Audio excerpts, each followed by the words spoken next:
Guys, welcome to our YouTube channel Bong views. আমি শিলাজিৎ। আমি সুদীপ্তা। আপনারা যারা এখনো পর্যন্ত আমাদের চ্যানেলটা সাবস্ক্রাইব করেননি তারা প্লিজ এক্ষুনি আমাদের চ্যানেলটা সাবস্ক্রাইব করে নেবেন আর নোটিফিকেশন বেল অন করে নেবেন পরবর্তী ভিডিওগুলোর জন্য নোটিফিকেশন পেতে। আর যারা আমাদের চ্যানেলটা সাবস্ক্রাইব করেছেন তাদেরকে অসংখ্য ধন্যবাদ।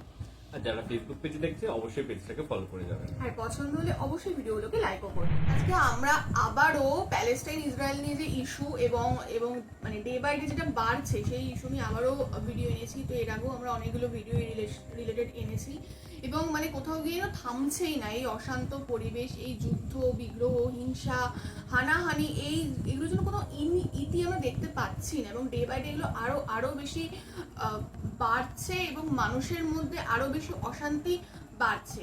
তো আমরা যেটা সবসময় বলি যে ইসরায়েলিরা এত মানে অনাচার করছে এবং কি নির্মমভাবে তারা এখনো হত্যালীলা চালিয়ে যাচ্ছে, কিন্তু কোনো দেশ এরকম ভাবে কোনো স্টেপ নিচ্ছে না, বা ইসরায়েলিরাও এতটা পরিমাণে ডেসপারেট হয়ে গেছে তারাও হয়তো কাউকে ভয় ডর কিছু করছে না। তো এর পেছনে কারণটা কি, বাকিরা কেন তাকে কাউন্টার করছে না বা কেন কিছু সেরকম স্টেপ নেওয়া হচ্ছে না, তো সেই রিলেটেড এই ভিডিওটা, যে টাইটেল হচ্ছে ইসরায়েলের বিরুদ্ধে কেন যুদ্ধ করছে না মুসলিম দেশগুলো, এবং চ্যানেল নেম হচ্ছে এটিএন নিউজ। তো যদিও এটা 2 সপ্তাহ পুরনো ভিডিও, তখন হয়তো রিসেন্ট হামলাটা হয়নি, বাট বেসিক জিনিসটা তো সেমই থাকবে, সেই জন্যই নিয়ে আসা। তো চলুন দেখে নিয়ে হচ্ছে ভিডিওটা। আর ভিডিওটা যদি কপিরাইট ক্লেমের জন্য ব্লক হয়ে যায় তাহলে সম্পূর্ণ ভিডিওটা আপনারা আমাদের ফেসবুক বা ইনস্টাগ্রাম পেজে পেয়ে যাবেন। আর ফেসবুক বা ইনস্টাগ্রাম পেজের লিঙ্ক আপনারা আমাদের ডেসক্রিপশন বক্স বা ফার্স্ট পয়েন্ট কমেন্ট থেকে পেয়ে যাবেন। তাহলে চলুন সবাই মিলে ভিডিওটাকে শুরু করি। বিশ্বের 57টি মুসলিম দেশে মুসলমানের সংখ্যা প্রায় 200 কোটিরও বেশি। অপরদিকে ইসরায়েল পৃথিবীর একমাত্র ইহুদি রাষ্ট্র যার জনসংখ্যা প্রায় 1 কোটি। কিন্তু এই ক্ষুদ্র জনগোষ্ঠীর সামরিক শক্তির সামনে আজ কোটি কোটি মুসলমান অসহায়। ইসরায়েলের নির্যাতনের মুখে ফিলিস্তিন অস্তিত্ব সংকটে পড়েছে। তবে প্রশ্ন থেকে যায়, বিশ্বের মুসলিম দেশগুলো কেন একজোট হয়ে ফিলিস্তিনের পাশে দাঁড়াচ্ছে না? বিস্তারিত আরিফ হাসানের প্রতিবেদনে।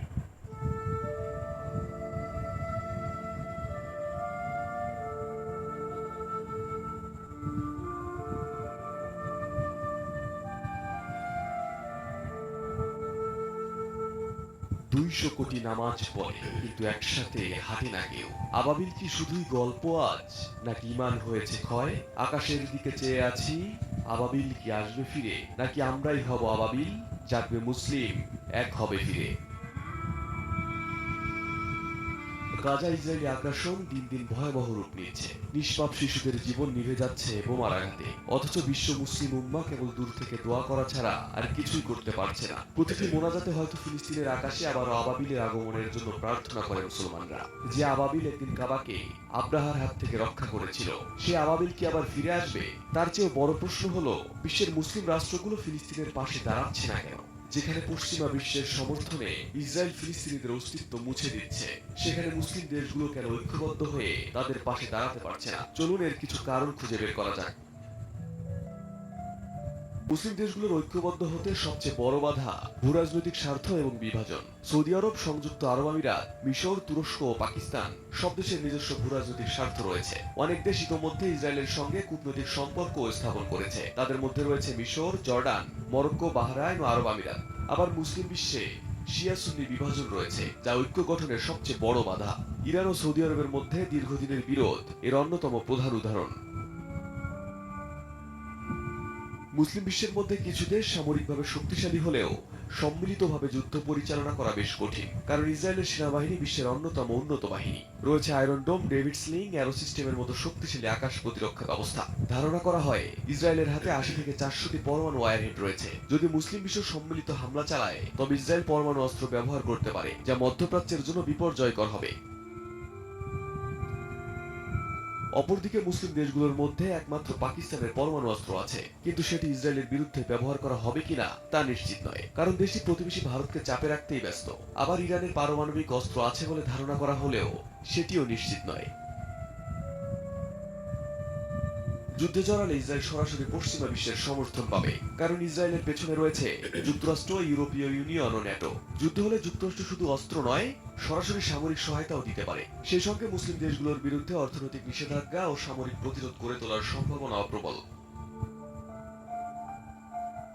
অন্যদিকে মধ্যপ্রাচ্যের দেশগুলোর অনেকের অর্থনীতি পশ্চিমা বিশ্বের উপর নির্ভরশীল। সৌদি আরব, সংযুক্ত আরব আমিরাত, কাতার সহ অনেক দেশ ইসরায়েলের সঙ্গে বাণিজ্যিক সম্পর্ক তৈরি করেছে। সরাসরি যুদ্ধে জড়ালে এসব দেশের অর্থনীতি মারাত্মকভাবে ক্ষতিগ্রস্ত হতে পারে। মূলত এসব কারণেই মুসলিম দেশগুলো ঐক্যবদ্ধ হয়ে ফিলিস্তিনের পাশে দাঁড়াতে পারছে না।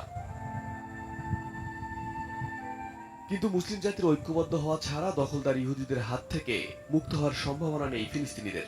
যদি একদিন মুসলিম উম্মাহ সত্যিকার অর্থে ঐক্যবদ্ধ হয়, তবেই ফিলিস্তিনের ন্যায় বিচার প্রতিষ্ঠা হবে আর ইসরায়েলের নিষ্ঠুরতার সমাপ্তি ঘটবে। ইতিহাস সাক্ষী, যখন মুসলিমরা এক হয়েছিল তখন কেউ তাদের পরাভূত করতে পারেনি। যেমনটা ঘটেছিল খুলাফায়ে রাশিদিনের যুগে, উমাইয়া ও আব্বাসীয় খিলাফতের যুগে এবং উসমানীয় সাম্রাজ্যের যুগে।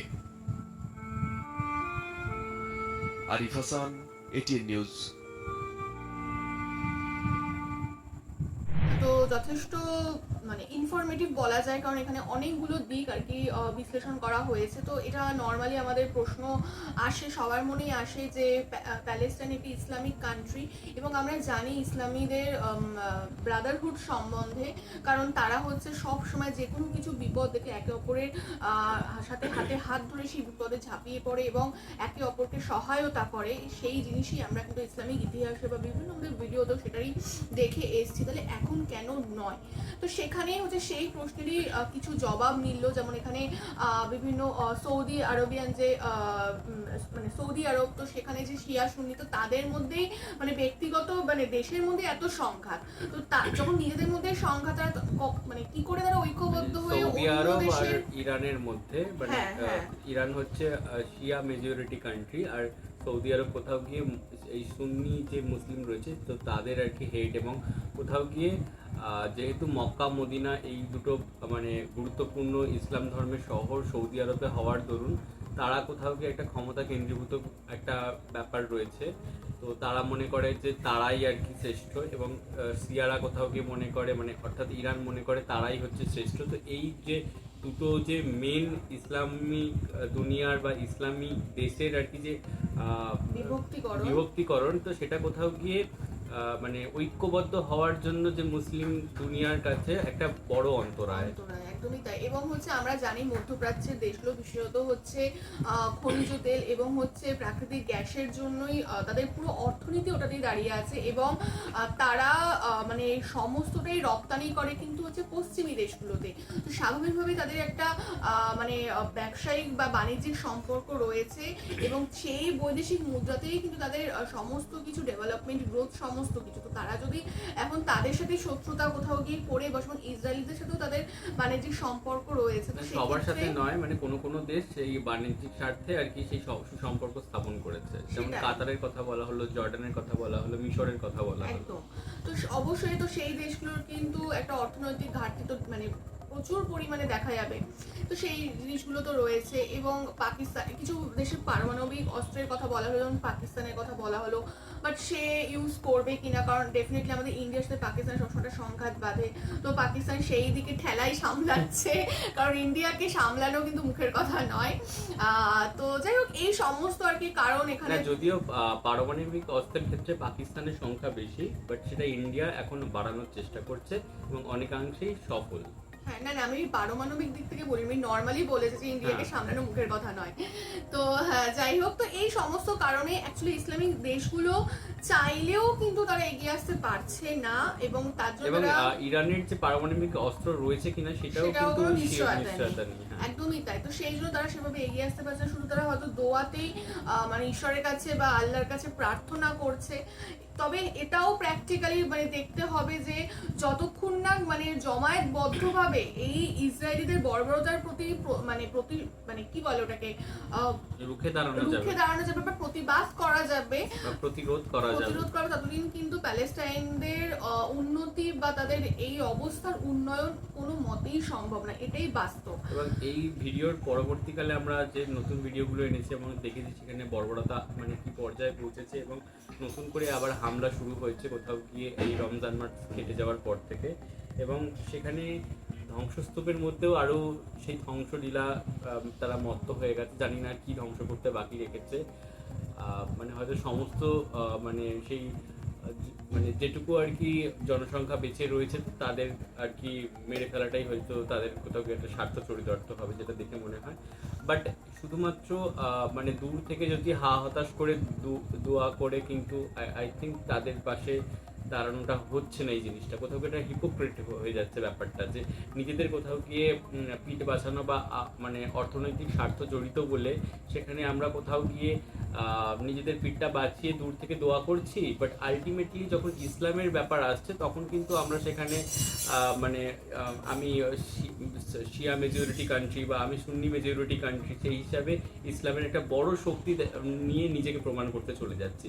বাট আলটিমেট যেখানে প্রমাণ করার কথা সেখানে কিন্তু প্রমাণ হচ্ছে না। সেটাই। তো যাই হোক, বক্তব্য আমরা ভালো করে বোঝার চেষ্টা করলাম ভিডিওতে, এবং তাদের ডে বাই ডে তো অবস্থার আরো অবনতি হচ্ছে, কিন্তু আমরাও এটাই একই কামনা করব যে একটু মানুষজন বা মানে বিশ্বের অন্যান্য শক্তিশালী দেশগুলো একটু মানে পাশে এসে দাঁড়াক, ইসরায়েলিদের কোথাও গিয়ে কাউন্টার করুক, বা ইসরায়েলেরও মানে কোথাও গিয়ে একটু হলেও বোঝে, বা তাদের মনের মতো একটু শুভ বুদ্ধি বা একটা মানবিকতার উদয় হোক। প্রথম দিকে কিন্তু হামাস যে গোষ্ঠী রয়েছে তাদেরকে কিন্তু ইরান ব্যাকআপ দিয়েছিল, বাট এখন কি পর্যায়ে রয়েছে সেই আপডেট আমাদের কাছেও নেই, মানে জানা নেই। তো আপনারা কেউ জেনে থাকলে অবশ্যই জানাবেন। বা ইরান দেওয়ার পরেও মানে সেটা ইরান দিচ্ছে বলে কি সৌদি আরব সেখানে সাপোর্ট করছে না, মানে কোথাও গিয়ে একটা মানে তাদের নিজেদের মধ্যে দ্বন্দ্ব রয়েছে বলে, সেই ব্যাপারটাও আপনারা কমেন্ট বক্সে জানাবেন। সেটাই। তো যাই হোক, এটাই আমরা ঈশ্বরের কাছে প্রার্থনা করবো যে যত তাড়াতাড়ি সম্ভব তারা একটু ভালো পরিস্থিতিতে আসুক, একটু তাদের মুখে হাসি ফুটুক, একটু উন্নতি হোক, এবং এই বাচ্চাগুলো যেন নিরাপদ জীবন পায় এবং সুষ্ঠুভাবে তাদের আগামী জীবনটাই বাঁচতে পারে। একদমই তাই। আপনাদের কি বক্তব্য, এবং মানে আপনাদের যদি এখানে মানে বেটার জানা থাকে অবশ্যই আপনারা কমেন্ট বক্সে আমাদের জানাতে পারেন, এবং এই রিলেটেড ভিডিও আরো পেতে চাইলে অবশ্যই আমাদের চ্যানেলকে সাবস্ক্রাইব করে যাবেন। সাবস্ক্রাইব বাটনের পাশে জয়েন বাটন পেয়ে যাবেন, সেখানে কিছু ফেসিলিটিস দেওয়া থাকে, চাইলে আপনারা চেক করতে পারেন। আর আমাদের যে ফেসবুক আর ইনস্টাগ্রাম পেজ রয়েছে আমাদের চ্যানেলে, সেখানে আপনারা চাইলে ফলো করতে পারেন, লিংক ডেসক্রিপশন বক্সে পেয়ে যাবেন।